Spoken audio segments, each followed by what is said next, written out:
Hoy estamos con un nicaragüense y no solo es una persona del país de Nicaragua, pero es un héroe. Él peleó en la guerra, la primera guerra en 78 y también en 79. Quiero saludar a Marcelo y quiero saludar a todo el mundo.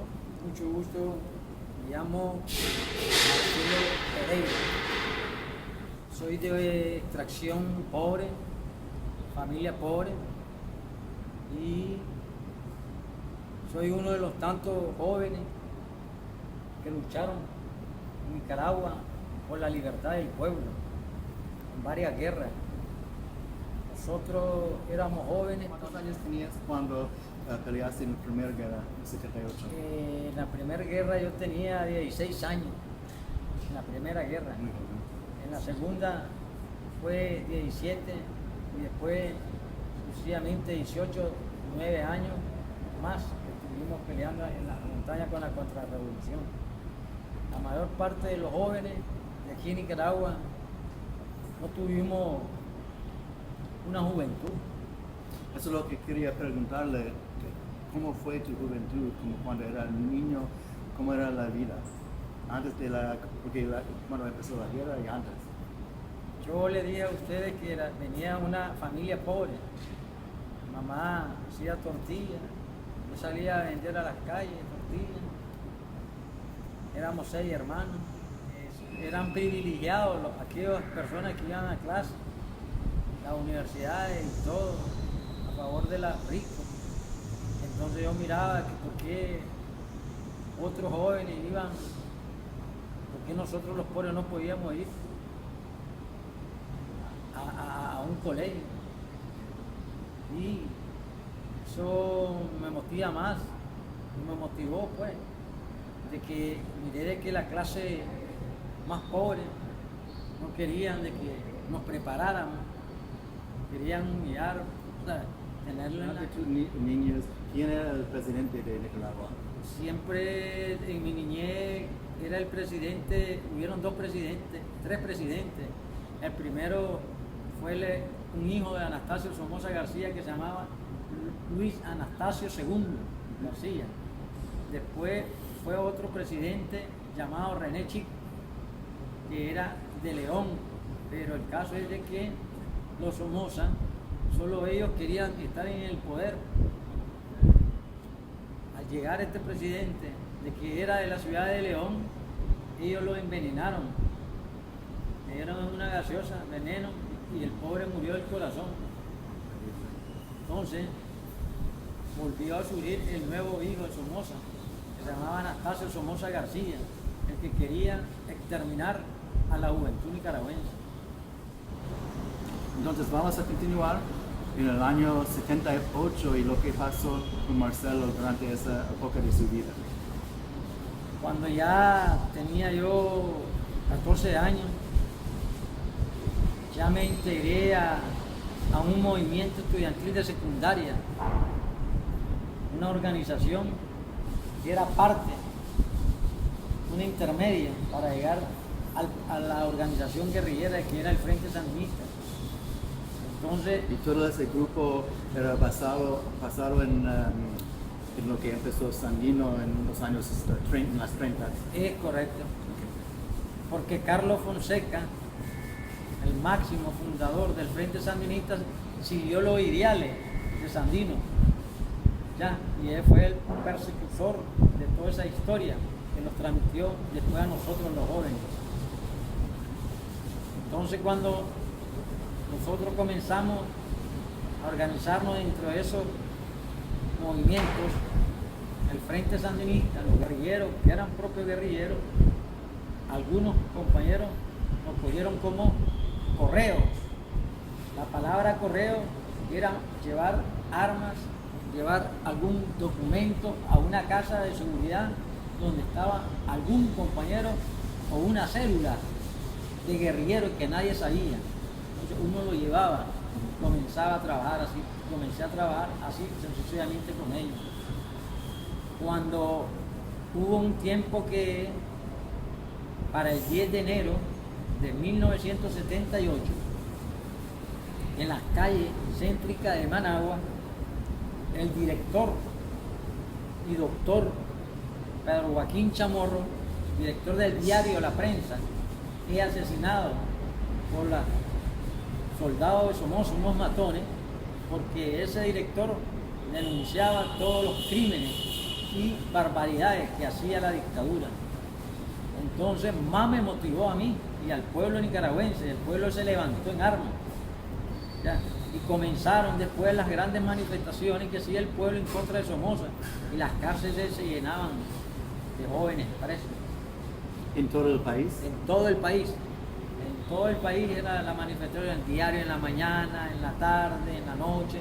Así llegamos hasta que se llevaron hasta cuando un 22 de agosto de 1978, 25 jóvenes que tenían la edad de 14 hasta los 25 años, se tomaron el Palacio Nacional disfrazados de como soldados de la Guardia, pero con un pañuelo rojo y negro del Frente Sandinista. Ahí estaba el Congreso del gobierno de los Somoza. Y esto pasó en el año 78. 78. Entonces, porque las cárceles estaban llenas, repletas de presos, jóvenes, ya. Entonces ese comando exigió una mediación. Llegó la Iglesia Católica, llegó la Cruz Roja, llegaron organismos internacionales a dialogar con los jefes guerrilleros que tenían tomado el Palacio Nacional en Managua. 3 días de conversaciones y todos los guerrilleros, todos los presos salen hacia Panamá, libres. Ese es un gran golpe que le da el Frente Sandinista a la dictadura. Entonces Somoza... Cuando ellos se fueron a Panamá, sí, ¿ustedes estaban en poder?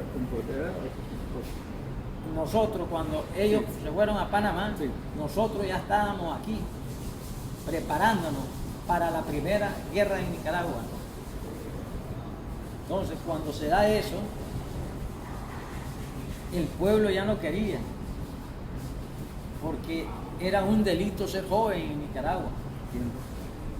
Si usted lo encontraban en el parque, lo encontraban en la calle, a veces dentro de la iglesia, en los campos deportivos, donde lo encontraran a los jóvenes, éramos llevados a las cárceles, prisioneros, y nos comenzaban a torturar. Eso entiendo muy bien, pero lo que no entiendo es si ellos se fueron a Panamá, ¿quién era el poder en la capital? Todos los guerrilleros se fueron a Panamá, pero la Guardia estaba allí, la Guardia de Somoza, y Somoza estaba en el poder todavía. Ah, todavía. Y los que se fueron a Panamá... Eran guerrilleros. ¿De quién? ¿De qué lado? Del Frente Sandinista. Ah, ok, entiendo. Ellos tenían que huir. Claro. Ah, y Somoza todavía Sí, estaban por sí, el... sí. Ah, ya entiendo, ok. Entonces, surgió de que comenzó Somoza a asesinar a todo joven que miraba en las calles, en todas partes. Nosotros dijimos, vamos a ir a la guerra. Nos fuimos a la primera guerra sin saber una gran experiencia de nada, porque yo nunca había tocado un fusil. Entonces, ¿qué clase de arma tenía? Yo tenía en la primera guerra un fusil M1, una carabina M1, porque miraba que usar un Garand o un FAL me podía golpear porque es más poderoso. Una M1 es menos de golpe, ¿ya? Entonces yo daba una M1. ¿Y qué tenían del otro lado? De las compras que tenían ellos, como tanques, aviones. La Guardia de Somoza tenía tanques, tenía aviones, helicópteros, todo, cañones, todo tenían. Más bien vino el ejército de Honduras, de El Salvador y Guatemala a ayudarle al ejército de Somoza aquí en Nicaragua. ¿Por qué? Porque Somoza, el presidente de la dictadura de Somoza, era el presidente del CONDECA. El CONDECA significa Confederación de Ejércitos Centroamericanos, es como la OTAN. Entonces ustedes tenían que pelear contra no solo no solo a Somoza, el ejército de Somoza, pero todo el Latinoamérica. Centroamérica. Y peleamos por 8 días. Después de 8 días, ¿qué pasó? Entonces, después de 8 días, ¿qué pasó? Después de 8 días La de guerra. guardia nos rodeó, hizo una operación limpieza, bombardeo del aire, de la tierra y todo. Los que pudimos salir, salimos fuera de la ciudad, y los que no pudieron salir, los sacaban de su casa y los mataban. A los meses después, ingresamos a hacer la emboscada en la noche, tirando bombas de contacto y íbamos recuperando algunos fusiles.